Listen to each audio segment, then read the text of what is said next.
Is there anybody out there that would like to ask a question? We'd like to open it up. And if not, then we can continue to talk. Go ahead. Okay, good. We have a question here. Okay. A very important question that everybody talks about is really housing. And I'm a member of the Guam Education Policy Board. Has anybody ever thought about the education housing? We need many schools.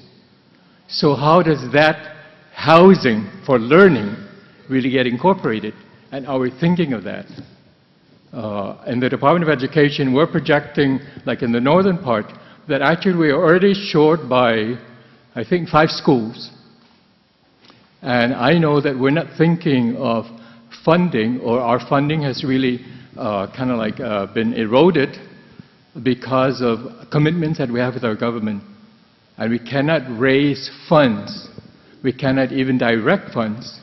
And people are talking about, or the last funding source was really, through, I guess, bonding, through bonds.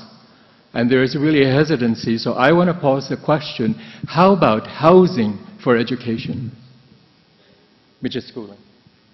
Are you talking about educational districting and applying taxes? Building schools, but using the housing districts, neighborhoods, and with housing densities, the revenues generated from taxes and taxes on those homes to pay for schools within those neighborhoods? Are you looking toward that? Like I'm not looking for that, because I'm not a policy person along that line. The policy people are handling the financing. See, that's an area that I know other jurisdictions have had to look at because of the density of the population. When you're talking about young people, going to those new developments, you're talking about young children. And young children have got to be educated in a school. So what do we have that can be projected along that line? Never mind that we're talking about land for schools. That has diminished. Never mind that we're talking about the cost for schools. Never mind that we're talking about renovating our schools right now, because our schools are really in, I guess, not only in disarray, but our schools are really dilapidating. So what you're talking about is just raising the funds, getting the financing to build these schools. Where the sources are going to come from? Yes, yes. Where are the sources, and what do we project for that?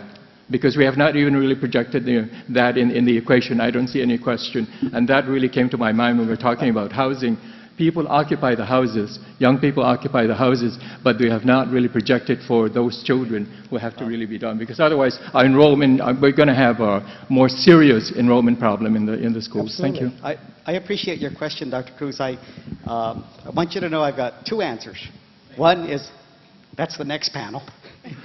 but more seriously, when we look at government-owned properties that are suitable for development right now, that is one of the questions we've asked, is what's the impact going to be on the schools? And we've looked at, Guam Housing Corporation has a property in the Satdas next to F.B. Leonguerrero Middle School.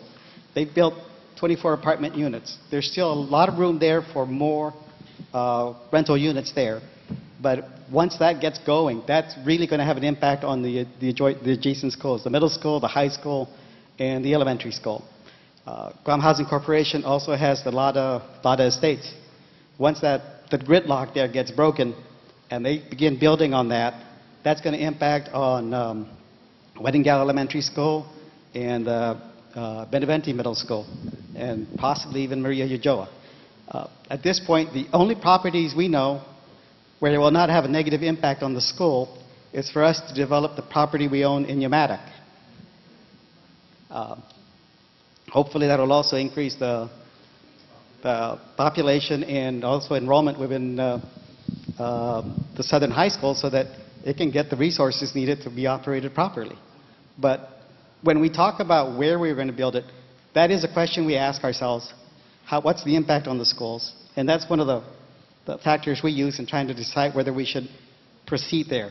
And one of the options and one of the things we've talked about with Guam Housing Corporation is the possibility of developing a SADAS for elderly housing as opposed to family housing. But the demand is for family housing, so where do you go? How can we mitigate the impact on the schools is the next question we'll be asking ourselves. And I do appreciate that question also because in the education subcommittee, they've had difficulty projecting where the schools should be built. On Guam, we have a difficulty with not having the land owned by the government in order to build the schools.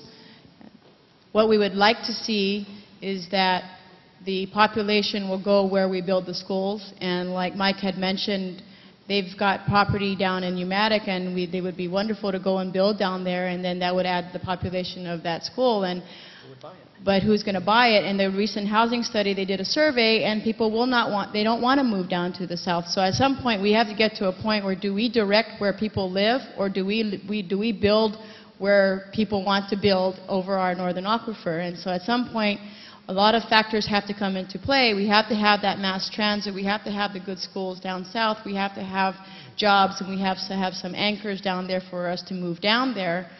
And this is what we struggle in the housing subcommittee and education subcommittee day to day. How do we get people to buy into the notion of living down south, beautiful down south, and how do we struggle with the people down south not wanting everybody to move down south? And you've got the school that you were thinking of closing, or people were thinking of closing, and Gura has this property, and when I was there, I thought it was the best idea since cream cheese. Let's go build down there. We could sell it at a reasonable rate. We've got the infrastructure. We've got the school. If the school down there could come up with, they can be the best school in the island, maybe we can attract people down south. I mean, there's a lot of factors that go into play, but this panel cannot answer the question on the education subcommittee, so you'll have to save that for Dave Okada back there, who's coming up later. And I think that our time is up. Thank you very much for listening to us.